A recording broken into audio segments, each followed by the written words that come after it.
Minister, my lords, ladies and gentlemen, it's a pleasure to welcome you to Parliament. The historical ties between our countries are long and deep. Indeed, they are embedded in the language we use here in both houses. To start with, the word for our assembly, a parliament. Every day I work with a document called the dossier. And as legislation is passed between the houses, it is still endorsed in Norman French. Our shared history goes back now over 900 years, but the Entente Cordiale began relatively recently, 120 years ago. Since then, our states have had a broad and deep partnership, working together on European and global security. Together with peaceful ties, we have cooperated on defence in the past. We have fought side by side with France in the First World War. In every town and every village, our memorials remember those who went to war and did not return. From across the country, units like those in my own constituency of Chorley, the Chorley Pals, who fought on the Somme, went and did what had to be done. And again, in the Second World War, we were proud to form a base for the French government in exile. The beginning of the end of the war came on the beaches of Normandy. In 1944, Speaker Clifton Brown led a parliamentary delegation to visit Allied troops on the front line in Normandy. And France has never forgotten how we fought together. In 2018, I was honoured to be the ceremony in Chorley, where several of my constituents received France's highest honour, the National Order, the Legion of Honour, for their part in the liberation of France. In this year, the 80th anniversaries of victory in Europe and victory over Japan, we will remember them. Our defence and cooperation continues and is more vital than ever. 15 years ago, on the 2nd of November 2010, the Lancaster House Treaties were signed. Britain and France undertook to build a long-term partnership in defence and security. Fast forward to 2025, and last month I met President Zelensky again here in Parliament, a man who we are proud to call our friend. As Europe continues to be under threat once more, I salute your efforts, Mr. President, to work with our country to build a coalition of the willing, ready to play their part in ensuring Ukraine's future security. Defence remains a key consideration, but our ties are not just defence-related, of course. They're also parliamentary ties. In March 1939, the first ever foreign dignitary to address both houses was French President Albert Le Baron. He began a long-term and welcome tradition of engagement between French and UK politicians. Indeed, just a few weeks ago, I hosted my counterpart, Speaker Yael Pivet, following a fruitful discussions at the G7 Speakers Conference. There has always been strong parliamentary cooperation. Over 100 years ago, our countries were founding the members of the Inter-Parliamentary Union, a body promoting peace, democracy for everyone through parliamentary diplomacy and dialogue. And then, of course, there are our sporting connections. Like you, Mr. President, I am a big sports fan. When people think of French sport, they often think of cycling, rugby union, fencing, or football. My own team, Bolton Wanderers, had a fantastic French player, Yuri Djorkov, when we were a good side. But I want to praise your your rugby football league, a passion of mine. In 1934, Jean Gallet took a French team that had never played rugby league and he went to Yorkshire. And thankfully, they made it to the right side of the Pennines when they came to Lancashire in England, my home county. As a result, French Rugby League was formed on the 6th of April 1934. The sport had many trials and tribulations to follow, including being banned and stripped of its assets under the Vichy government. But after the war, the French game was re-established, and French became one of Rugby League's major powers. France was the driving force behind the establishment of the Rugby League World Cup. However, the path of the game of 13 was not easy, so it was fantastic when a professional Rugby League side, Catalan Dragons, joined our Super League. Although it was great to see a French Rugby League blossoming, unfortunately, I fear we have taught you too much on the pitch. The Catalan Dragons demonstrated their prowess in 2018 when they won the Rugby League Challenge Cup, beating none other than my home team, Warrington Wolves, 20 points to 14, before a crowd of 50,000 at Wembley. As they say in France, c'est la vie. There are also feats of engineering which connect us. We all know that 30 years ago, the Channel Tunnel connected the two countries more closely than ever. But our countries also share energy links through the electric interconnectors and the great industrial partnerships such as Airbus. We are truly bound together. So, Mr. President, I welcome you wholeheartedly and hope the cooperation between our countries will continue to flourish. Mr. President, please.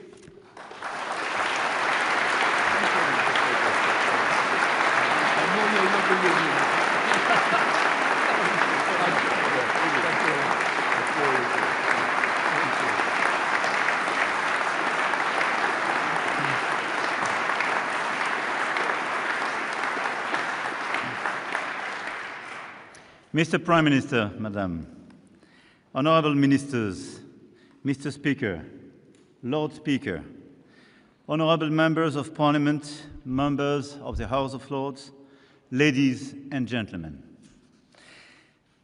I would like to thank you, Speaker, for your kind words and greatly appreciate everyone's warm welcome.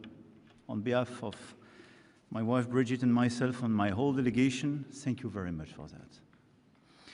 And it is a very great honor to speak before the two houses of the British Parliament, a place composed of both a high chamber and a low chamber, a place of history bygone and a history in the making, a place where modern democracy emerged and the principles of democratic representation and consent were born. In making its own rules, your great people has inspired among the rest of the world, and in particular my compatriots, who regard you with respect, with more than a bit of admiration. In France, Montesquieu and Rousseau drew from the works of Locke to such an extent that the Lettres philosophiques by Rousseau are often referred to as letters on the English in my country.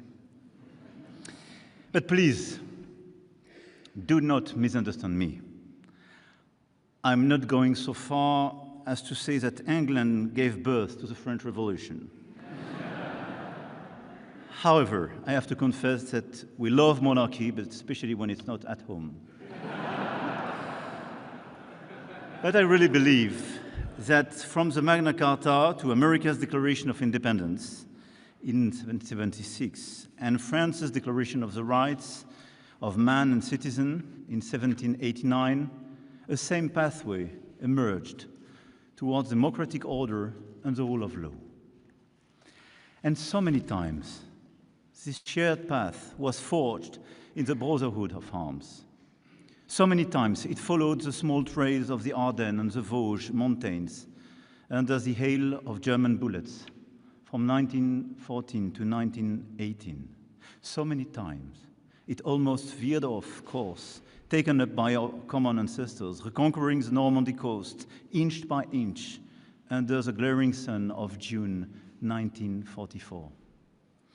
And I would like to thank Prime Minister Starmer, dear Keir, for attending the ceremonies of the 11th of November last year, honoring our fallen soldiers, the British Red Poppy alongside the Bleuet de France, becoming the first British head of government to spend Armistice Day in Paris in 80 years. Thank you.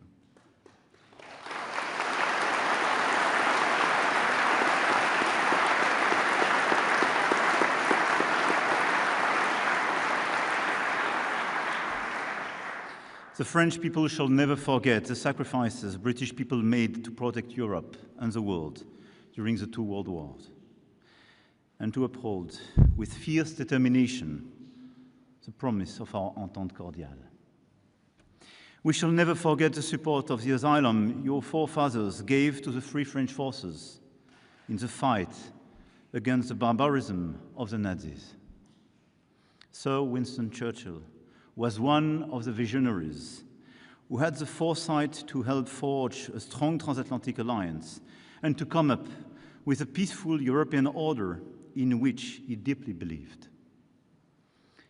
He passed this same vision on to us of a world order based on law, justice, and respect for territorial integrity.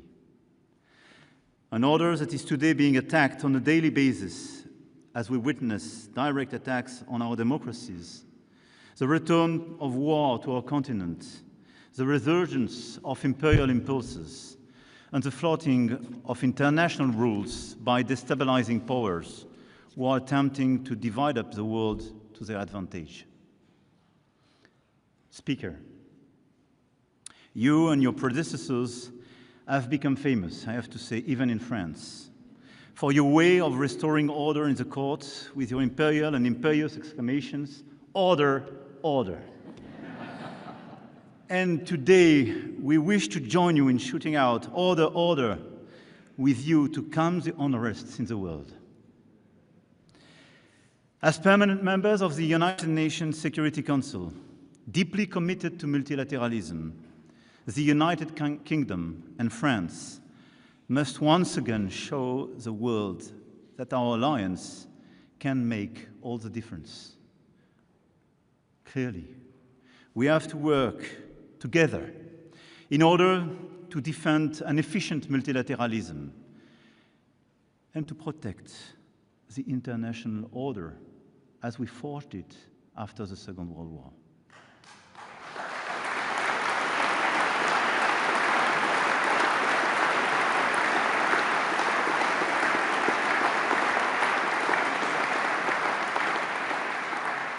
And first, in supporting Ukraine, which has been illegally attacked, by both rallying the support of Europeans and coordinating with the Americans to create the necessary conditions for a robust and solid, lasting peace.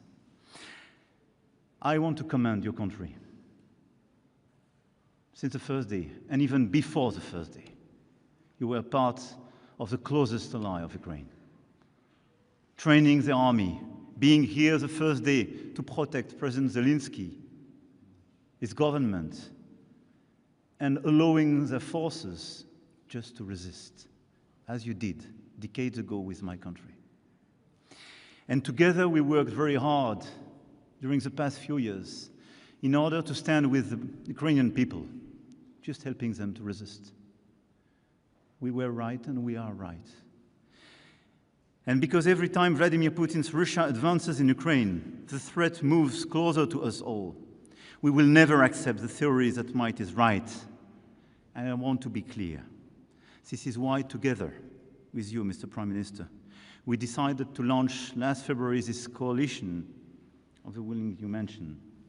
And this coalition was just the signal that the Europeans will never abandon Ukraine. Never.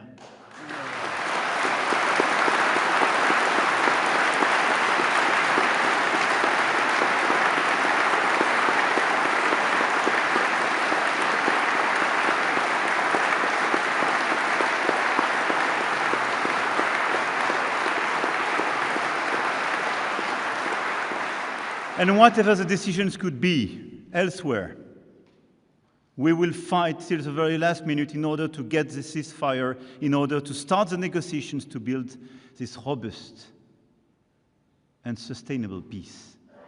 Because this is our security and our principles together which are at stake in Ukraine. This is the possibility of a Europe in peace. Our generation did enjoy during the past decade, which is at stake in Ukraine, nothing less. And together, we will follow up these efforts. We have also stood together in calling for the cessation of hostilities and path to peace in the Middle East, since the spiral of violence began after the terrorist attacks by Hamas on the 7th of October 2023.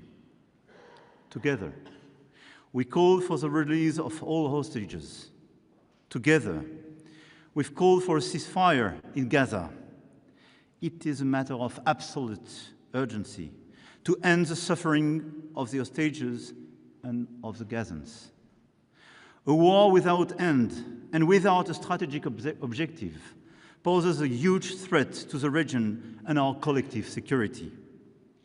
Today, a dehumanization is occurring there that can never be justified. Together, we are aware that a political way out is crucial, and I believe in the future of the two-state solution as a basis for regional security architecture, which will enable Israel to live in peace and security alongside its neighbors. But I want to be clear. Calling today for a ceasefire in Gaza without any condition is just telling to the rest of the world that for us as Europeans, there is no double standard. And as we are attached to human lives, as we are attached to territorial integrity, we want a ceasefire. No discussion. And today, working together in order to recognize the state of Palestine and to initiate this political momentum is the only path to peace.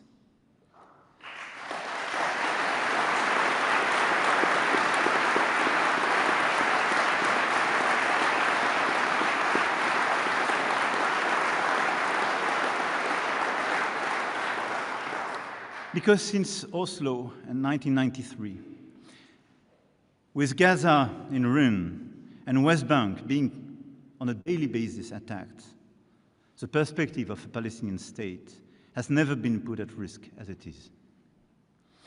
And the objective of a recognition is not just making our duty, but this is as well reopening a political perspective and refusing just an answer based on security. And this is why the solution of the two states and the recognition of the state of Palestine is as well, according to me, the only way to build peace and stability for all in the whole region. This approach is in line with our common refusal to tolerate the threat posed by an Iran that possesses nuclear weapons. There again, we know all too well the limitations of solutions based on force and the temptation to bring about regime change. France, the United Kingdom, and Germany, in coordination with all stakeholders, have the duty to bring about a stringent negotiation which ensures international monitoring of Iran's nuclear program over the long term, thereby preserving the international non-proliferation framework as a foundation for collective security. It is with the same coherence and firmness that we must act to defend the world order. In Africa, our two countries have had a weighty past, which is why we can legitimately send a message of conciliation and refusal of spheres of influence, of respect for economic and territorial sovereignty. In the Indo-Pacific, our history has made us a watchdog of the freedom of navigation and compliance with international law, which we defend. Amid these upheavals, the alliance between France and the United Kingdom has not faltered. It has even become stronger. Yes, during the past few years, this alliance became stronger. On defense and security, the Lancaster House treaties showed that we were willing to cooperate on the most sensitive subjects regarding our sovereignty and our deterrence. When our two countries signed them, some clever people found a way to derive savings of resources from them, and others even dubbed them the Entente Frugale. Yet, they have successfully provided structure for defense cooperation between our two countries for the past 15 years. At this bilateral summit, we will enter a new stage that will scale up this cooperation. And our two countries, the only European nuclear weapon states, The leading armed forces of the continent, together accounting for 40% of European military budgets, vow to fully shoulder the responsibility when it comes to European security. And we are faced with new threats, with aggressive nuclear powers, with sometimes hesitating alliances, and the return of major conflict on our continent. This is why, in 2 days, our summit is so important, and the announcement we prepared so historical. The capabilities identified 15 years ago at Lancaster House must be increased dramatically in proportion to the threat. Our industrial cooperation must also move to the next level, and our relation to Europe must change, even in the core of sovereignty. There is an expectation in Europe that, faced with revisionist neighbors, our two countries have a special responsibility for the security of the continent. And it is time to articulate it. And to paraphrase Pete's famous phrase, to make sure that not only our two countries will save themselves by their own exertions, but also that we will save Europe by our example and our solidarity. But we will return to this in more detail at the summit on Thursday, but very clearly, taking the commitment to go to the 3.5% on defense in the years to come. It's not just piling money, but increasing our cooperation altogether, reducing our dependencies, and building a strong European pillar in NATO. We have to work together to cooperate as we did a few years ago in Sahel, shoulder to shoulder. We have to cooperate in order to build new common programs, to increase the cooperation of our industries, and to make a more independent and stronger Europe of defense. Second, on climate and biodiversity. Together we commit to the planet in the face of the new league of international reactionaries who deny science and facts. We also defend with one voice the implementation of our climate ambitions towards carbon neutrality, phasing out fossil fuels and protecting forests, which will be core issues of the upcoming COP30 in Belém. We are also acting together to achieve the ratification of the BBNG Treaty on the protection of oceans, mobilizing the private sector, reforming the official development assistance system in line with the Paris Pact for Peoples and Planet, where we work together. And we worked very actively and still work together on biodiversity and biodiversity credits.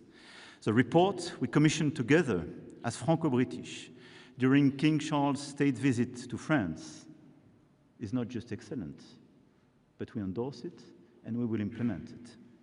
We will now continue to work together and implement this work. Third, on migration. And I have the feeling to be weighted on this issue as well in your country.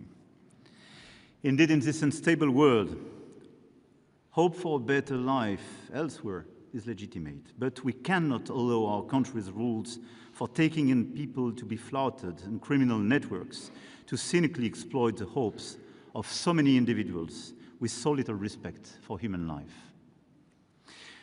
France and the United Kingdom have a shared responsibility to address irregular migration with humanity, solidarity, and firmness.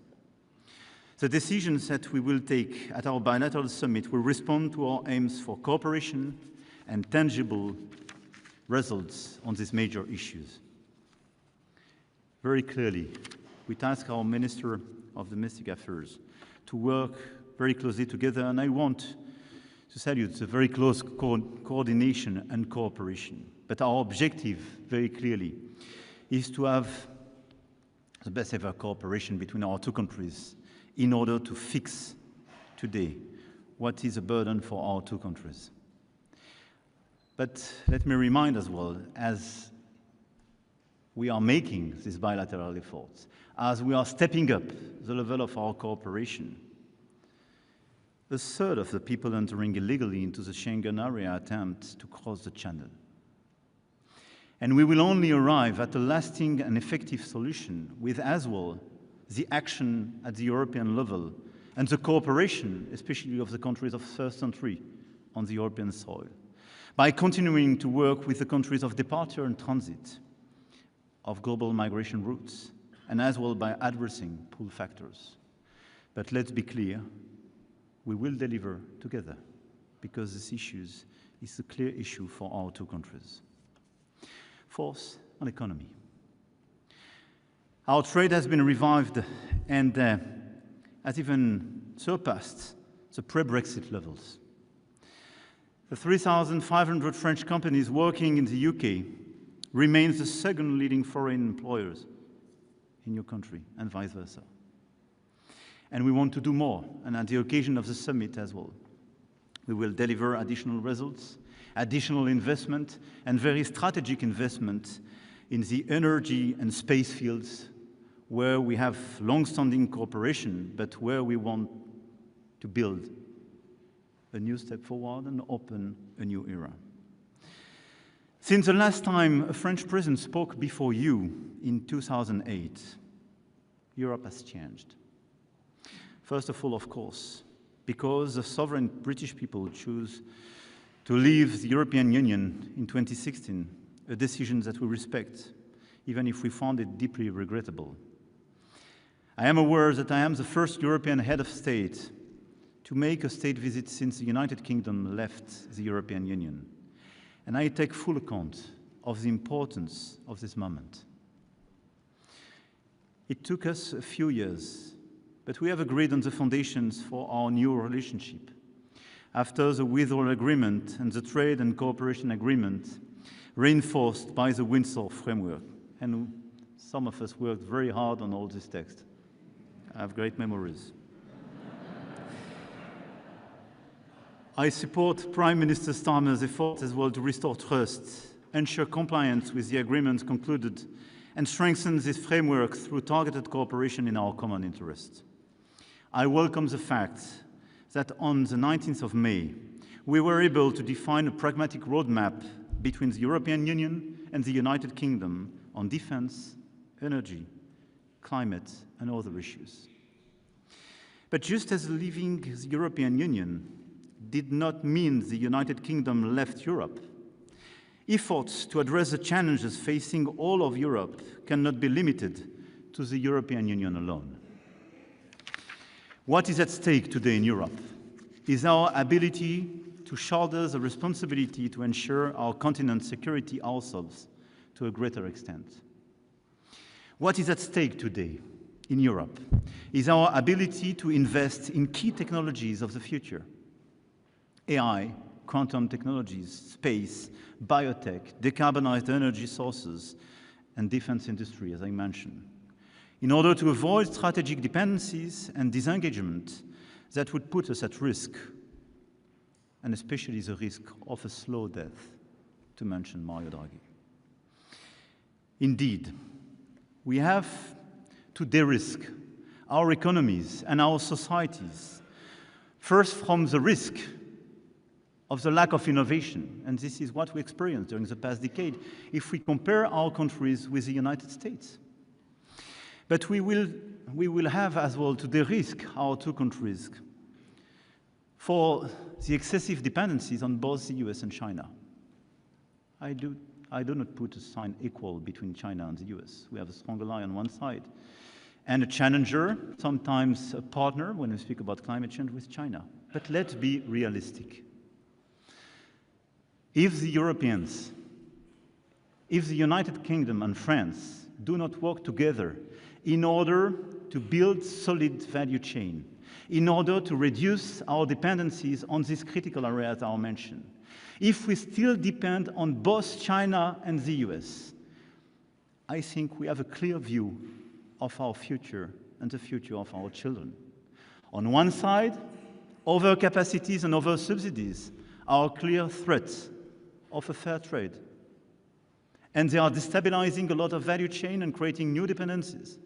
On the other side, the trade war is clearly an explicit decision not to be compliant anymore with WTO and this do commerce we loved till now. We have no other choice if we want to be lucid, if we want to build a sustainable future for all children, to de-risk our economies and our societies from these dual dependencies. We want an open world. We want to cooperate, but not to depend. And each time we depend, each time we are not able to stand up and decide and agree to disagree, this is the beginning of our problem. We are in this situation. This is why we have to work very hard together on this technological and economic field in order to strengthen our value chains together and reduce these dependencies. But what is at stake as well today in Europe is the defense of democratic models amid foreign interference, information manipulation, domination of minds by negative emotions and addictions to social media. This is the big other risks. It is the same challenge we are facing when it comes to digital age, restriction online and protecting our children from social media and screens, an issue brutally brought to the light 3 months ago by the British series Adolescents. And let's be clear, this is the same type of risk. Being vulnerable to algorithm designed in the US,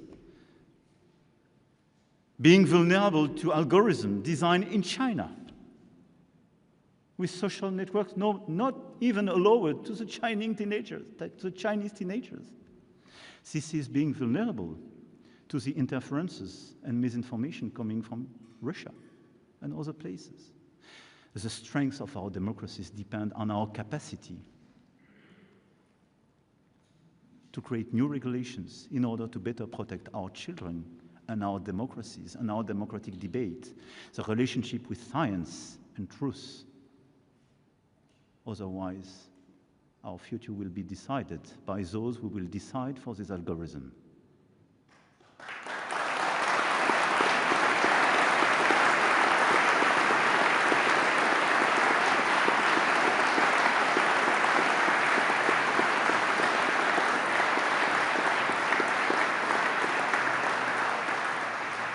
Our two countries are among the oldest sovereign nations in Europe.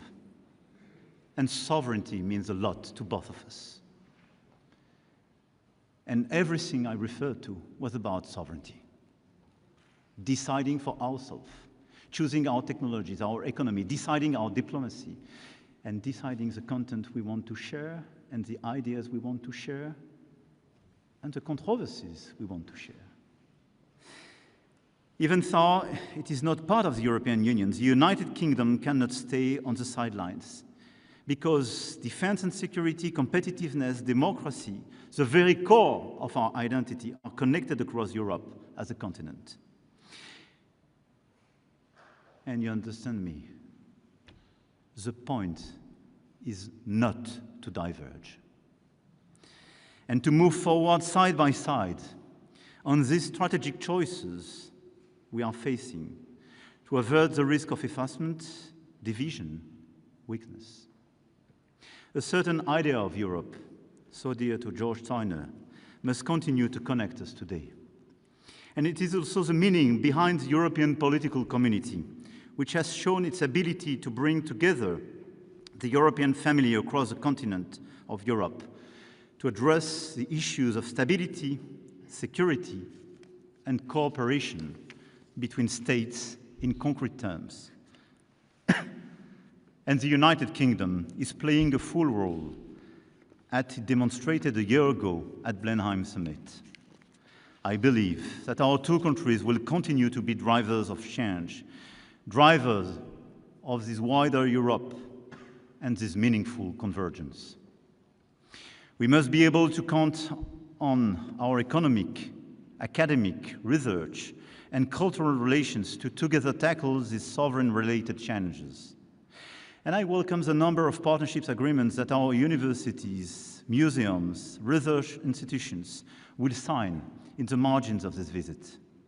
They will participate in our respective agenda to reindustrialization and strategic independence in key sectors, from artificial intelligence to culture. Our two countries are leaders in Europe when we refer to artificial intelligence.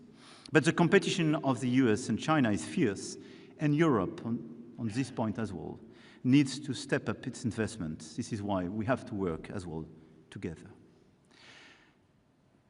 as the Channel Tunnel is celebrating its 30th anniversary this year.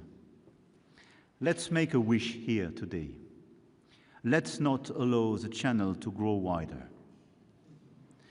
Although there are 300,000 French people living in the United Kingdom and 150,000 British people living in France, there has been a decrease in movement in recent years when it comes to school, university, professional and researcher exchanges.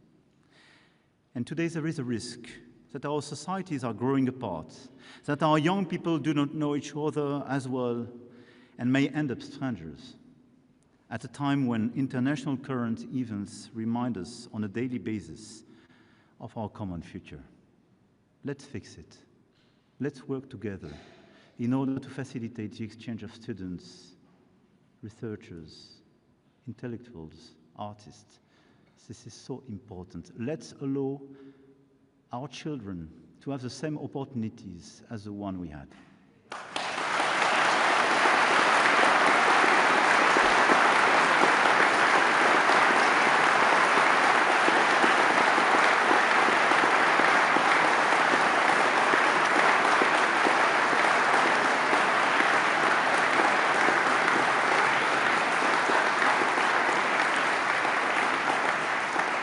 Members of Parliament, my lords, tomorrow at the British Museum, we will officially announce an historical exchange.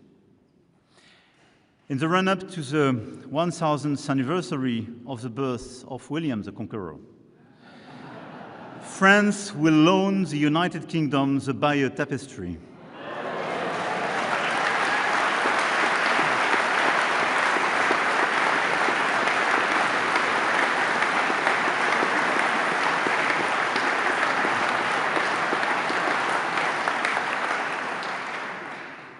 I have to say, it took probably more years to deliver this project than all the Brexit texts. Because we launched it together with Prime Minister Theresa May at that time, during not a state visit, but a summit a few years ago. But at the end of the day, we did it. And the tapestry will be displayed in London, while the National Museums of Rouen and Caen will receive the Sutton Hoo treasure on loan. And I think these mutual loans of these extraordinary national treasures will involve fascinating human exchanges, which will certainly be positive for our future in terms of culture. And let's see this exchange happening between summer 26 and summer 27 as the beginning of this new era of exchange and the reopening of these mutual movements. The times of William the Conqueror are over, happily. And the roles of charging cavalry as well.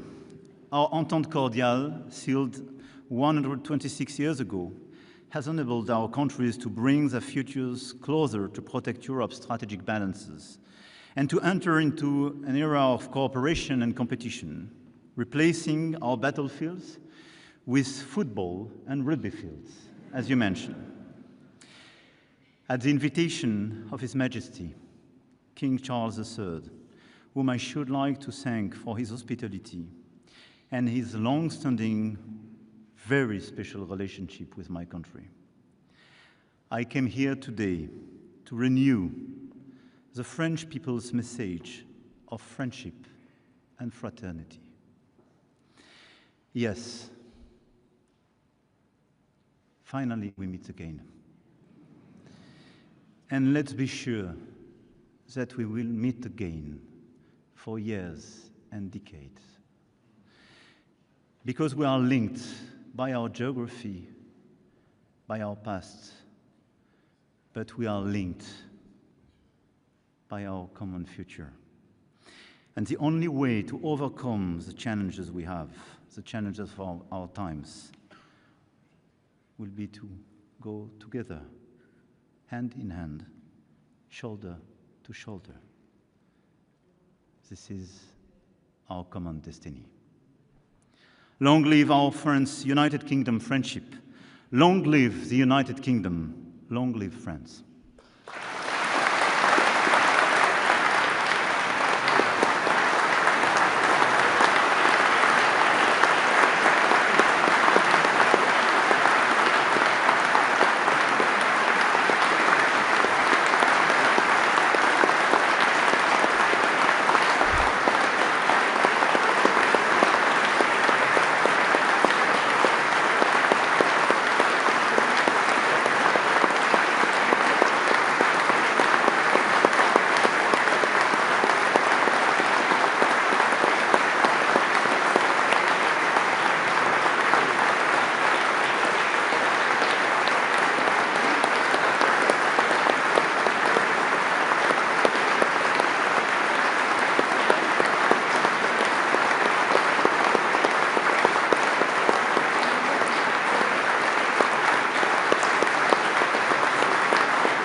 President Macron, Mrs. Macron, Prime Minister, my lords, ladies and gentlemen.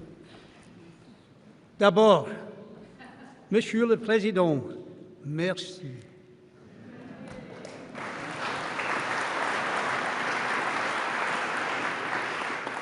Thank you for a speech which provided both a reflection on the depth of our friendship between our two nations and an inspiring vision of how that friendship can grow in years to come.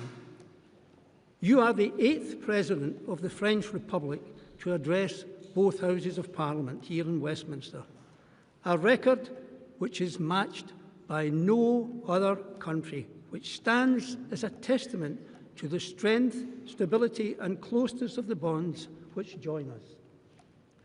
Your presence here follows a state visit to France of His Majesty the King, when he told the Senate in Paris that the United Kingdom will always be one of your country's closest allies and best friends, and a statement I wholeheartedly endorse. Mr. President, the lives of our two nations are entwined in innumerable ways. We have deep links through trade, through science, through education, through art, and through, as you say, the huge numbers of our people who visit and live in each other's countries. And I'm proud that French art lovers are currently flocking in their thousands daily to an exhibition in Paris by one of the UK's foremost artists, David Hockney. And, Mr. President, I'm delighted that British football fields have been graced over the years by the talents of French stars, from Thierry Henry to Eric Cantona to David Ginola and to Ibrahima Konate. And on the subject of football, Mr. President, as a proud Frenchman, you must have been delighted to see the emphatic victory of Paris Saint-Germain in the UEFA Champions League. However, as an avid fan of Olympique Marseille, perhaps you might have found it a little difficult to join the celebrations enthusiastically. I was honoured to be warmly welcomed to the Senate during my visit to Paris in March, and I hope soon to greet Senate President Gerard Larcher on a return visit to the House of Lords. And whilst in Paris, I was privileged to be invited to visit the Cathedral of Notre Dame and to witness its extraordinary rebirth following the devastating fire of 2019. Mr. President, we in Britain recognise that this breathtaking project was led from the very top of the French state. Craftspeople of the highest talent, combining modern techniques with traditional skills on a grand scale, delivering on a vision and timetable set by you personally, Mr. President. We in this audience salute your achievement.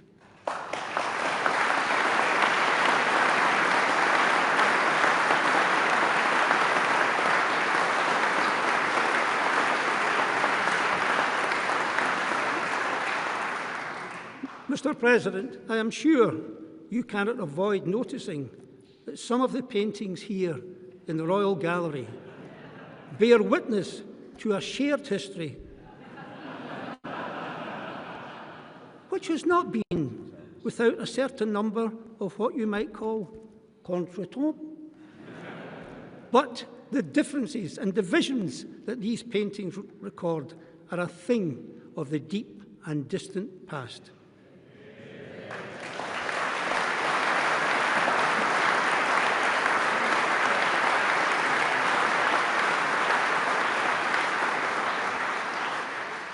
The Entente Cordiale, struck in 1904, has been the bedrock of an alliance which has only grown deeper and stronger over the past 120 years.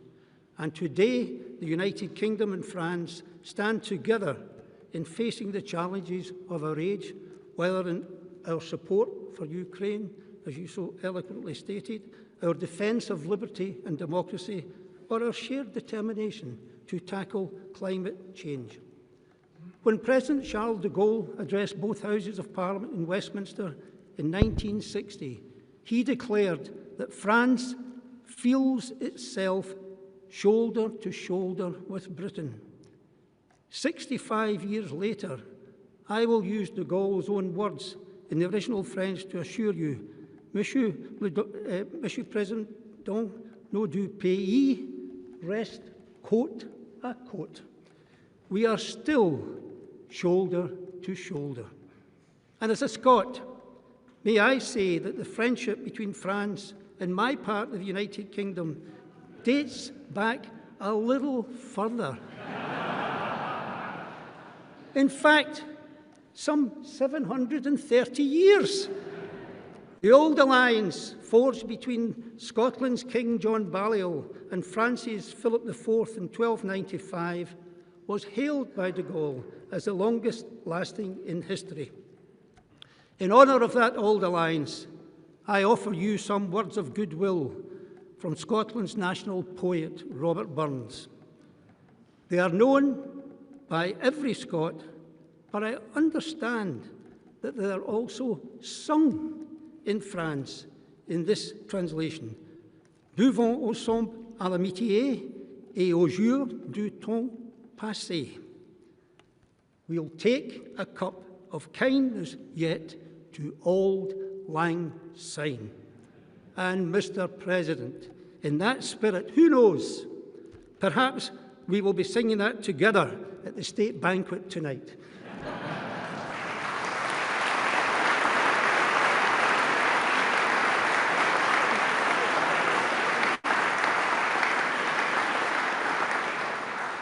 And as a proud Scot, I am sure that our old alliance will continue to flourish. And as a member of the UK Parliament, I am confident that our close friendship will endure and grow. And as I thank you on behalf of Parliament for your speech today, I cannot improve on your words to our King on his visit to Paris, when you told him that our two fraternal peoples are united in unwavering alliance. So allow me to finish, Mr. President, by saying, on behalf of my colleagues, Vive la France!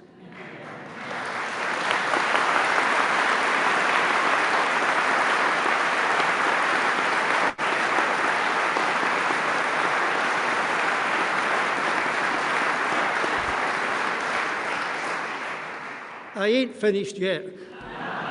Long live the United Kingdom, and long live Franco-British friendship. Thank you, Mr. President.